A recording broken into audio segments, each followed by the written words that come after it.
എന്താണ് അടുക്കളേൻ്റെയും അടുപ്പിൻ്റെയും കോലമൊന്നും ആരും വിചാരിക്കണ്ട കേട്ടോ. അതൊക്കെ നമുക്ക് ശരിയാക്കാം. എന്തായാലും നമുക്കിനി ഇന്നത്തെ ഉച്ചക്കത്തേക്കുള്ള ചോറും കറിയൊക്കെ ഉണ്ടാക്കിയാലോ. അപ്പം ഞാനിതാട്ടോ തീയൊക്കെ കത്തിച്ച് ചോറിനുള്ള വെള്ളം അങ്ങോട്ട് വെച്ച് കൊടുക്കുന്നുണ്ട്.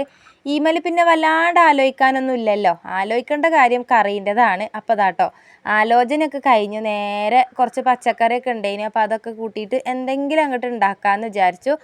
പിന്നെ എന്തായാലും കുമ്പളങ്ങ കറി അങ്ങോട്ട് ഉണ്ടാക്കാൻ വിചാരിച്ചിട്ടോ. അപ്പോൾ കുമ്പളങ്ങയും കുറച്ച് മോരും ഉണ്ടായിന്. അപ്പോൾ അതൊക്കെ ഒഴിച്ചിട്ട് തേങ്ങ അരച്ചിട്ട് അങ്ങനെ ഒരു കറിയാക്കാമെന്ന് വിചാരിച്ചിട്ടാണ്.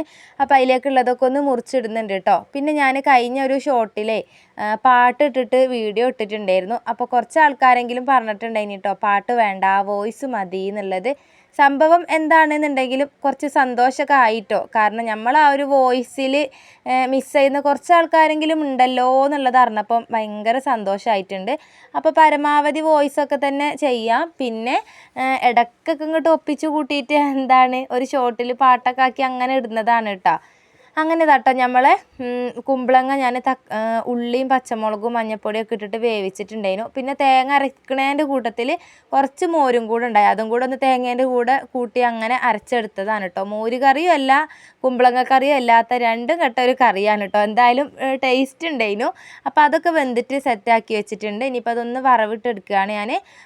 കടുകും ഉലുവയും കൂടെ ഒന്ന് പൊട്ടിച്ചെടുക്കുന്നുണ്ട്. പിന്നെ കറിവേപ്പില, അതുപോലെ ചുവന്ന മുളക് ഒക്കെ ഇട്ടിട്ട് ഒന്ന് എണ്ണയിൽ മൂപ്പിച്ചെടുത്തു. പിന്നെ ഒരു ഇത്തിരി മുളകും പൊടിയും കൂടെ ഒന്ന് ആ ഒരു എണ്ണയിൽ മൂപ്പിച്ചെടുത്തതാണ് കേട്ടോ.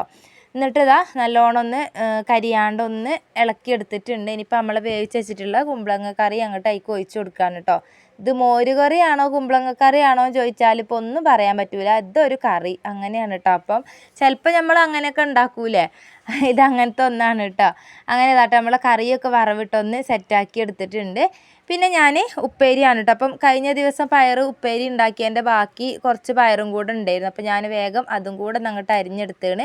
ചിലപ്പം എന്തെങ്കിലും ഒരു ഉപ്പേരിയും കൂടെ വേണമെന്ന് തോന്നും കേട്ടോ. വെറും കറി മാത്രം ആകുമ്പം എന്തോരം ഇടങ്ങാറാണ്. അപ്പോൾ ഉപ്പേരിയും കൂടെ വേണമെന്ന് തോന്നും. അപ്പോൾ ഞാൻ അതുപോലെ തന്നെ വേഗം പയറൊന്ന് അരിഞ്ഞെടുത്തു. അതിലേക്ക് തന്നെ ഉള്ളിയും പച്ചമുളകൊക്കെ ഒന്നായിട്ട് അരിഞ്ഞെടുത്തിട്ടുണ്ട്. വെളിച്ചെണ്ണ ഒഴിച്ചാൽ കടുക് പൊട്ടിക്കുക, ഇതങ്ങോട്ട് ഇട്ട് കൊടുക്കുക, ഇളക്കുക. പിന്നെ അതിലേക്ക് കുറച്ച് മഞ്ഞൾപ്പൊടിയും ഉപ്പും കൂടെ അങ്ങോട്ട് ഇട്ട് കൊടുക്കുന്നുണ്ട് കേട്ടോ. മഞ്ഞൾപ്പൊടി ഇടാതെ ഉപ്പേരി കാണുമ്പോൾ എന്തോ ഒരു ഇടങ്ങാറാണ്. അപ്പോൾ ഞാൻ അതും കൂടെ ഇടലുണ്ട്. അപ്പോൾ അതൊന്ന് അതിലേക്ക് ഇട്ട് കൊടുത്തിട്ട് പിന്നെ ഒന്ന് ഇളക്കി ഒന്നുകൊണ്ട് മൂടി വെച്ചാൽ നമ്മളെ ഉപ്പേരിയും കൂടെ അവിടെ റെഡി ആയിക്കോളും. പിന്നെ വേഗം നമ്മൾ അടുപ്പിൻ്റെ അടുത്ത് കയറിയാൽ എന്തായാലും ഒന്ന് പെരങ്ങുന്ന അറിയാമല്ലോ. അപ്പോൾ പിന്നെ വേഗം എല്ലായിടത്തും ഒന്ന് ഒതുക്കി പെറുക്കി വൃത്തിയാക്കി കഴുകാനുള്ള പാത്രങ്ങളൊക്കെ ഒന്ന് വേഗം കഴുകി മോറി വൃത്തിയാക്കി വെച്ചിന് കേട്ടോ. അപ്പോൾ നമ്മൾ ഇന്നത്തെ കുഞ്ഞു വീഡിയോ ഇത്രയേ ഉള്ളൂ. ഇനി നമുക്ക് അടുത്ത വീഡിയോയിൽ കാണാം.